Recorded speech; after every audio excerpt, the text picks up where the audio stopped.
Iran versus the United States.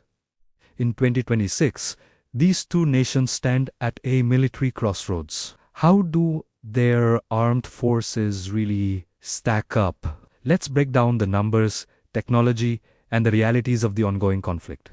First, let's look at size and spending. The United States fields a massive force, with nearly 1.5 million active duty personnel and over 800,000 in reserve. In contrast, Iran's military, while formidable in its region, has about 610,000 active personnel and 350,000 reservists. The budget difference is even more stark. The US defense budget is the largest in the world, eclipsing $900 billion annually. Iran's budget is a fraction of that, at just under $10 billion. This massive gap in spending fuels a significant technological divide across all branches of their militaries. When we turn to air and naval power, America's global reach becomes clear. The US Air Force operates thousands of advanced aircraft.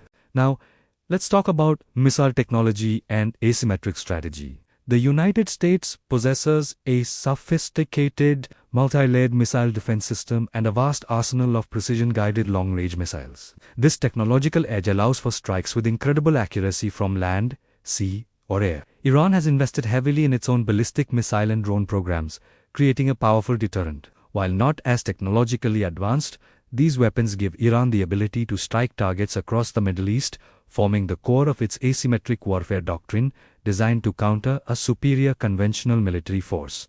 This brings us to the current situation in early 2026. Operation Epic Fury. Since late February, a joint US-Israeli campaign has targeted thousands of sites across Iran, aiming to degrade its military and nuclear infrastructure. In response, Iran has launched hundreds of ballistic missiles and drones at targets throughout the region, with many intercepted by defense systems in countries like the UAE and Kuwait. The conflict has had a devastating human and economic cost. The daily expenditure for the US military effort alone is estimated at nearly $900 million. News from the region shows a continuous cycle of strikes and counters, impacting civilian life and destabilizing an already volatile part of the world. So, what's the final verdict? The United States is a global superpower with an unmatched budget, technological superiority, and the ability to project force anywhere on the planet. Iran is a determined regional power, leveraging its significant missile arsenal and asymmetric tactics to challenge its adversaries and defend its interests. It's a classic matchup of overwhelming conventional strength against a strategic, regionally focused force. The numbers tell one story, but the reality on the ground in 2026 shows a complex and costly conflict with no easy end in sight. Thanks for watching, and be sure to follow for more analysis on global events.